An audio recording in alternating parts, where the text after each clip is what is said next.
Ce message vous est offert par les amis et partenaires de la Word and Gospel Ministries avec le révérend Alain Garde. Pendant que vous écoutez, que la parole de Dieu soit manifeste dans vos vies.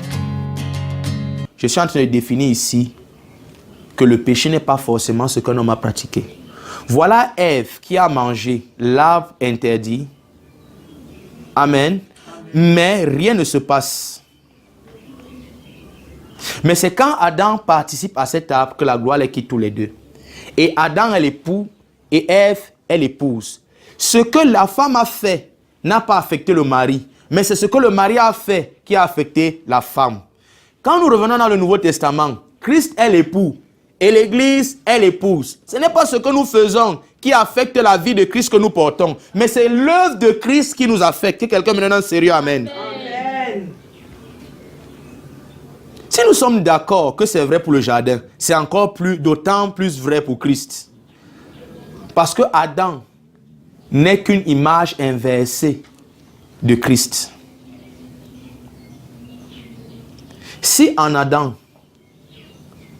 son unique faute de participer à l'arbre de la connaissance du bien et du mal a introduit l'humanité dans le chaos. Amen. Jésus-Christ a obéi à plusieurs commandements, pendant qu'Adam a désobéi à un seul commandement. Jésus avait plusieurs commandements auxquels il s'est soumis. Exemple, pour ne que citer les 10 commandements de Moïse, lui aussi, lorsqu'il est né, il était soumis à la loi de Moïse, puisque le 8e jour, il a été circoncis. La circoncision, c'est prélever la peau du prépuce.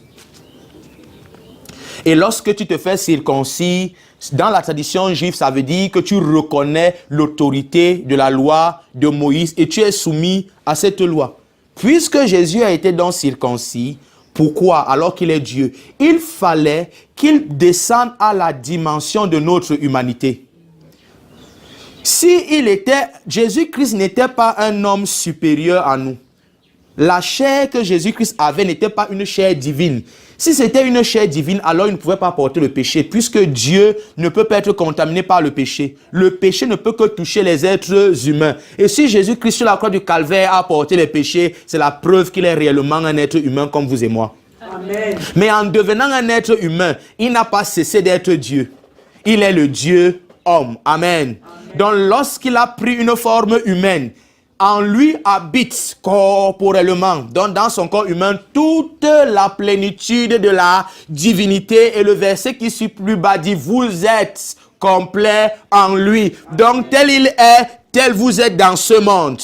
Voilà pourquoi est-ce que vous pouvez avoir des faiblesses. Ça fait partie de votre humanité. Mais Paul dit, nous ne connaissons plus personne sans la chair. Arrêtez de déterminer qui vous êtes en fonction de vos faiblesses. Si vous déterminez qui vous êtes en fonction de vos faiblesses, vous n'avez pas réellement vu le vrai vous. Parce que le vrai vous est Christ.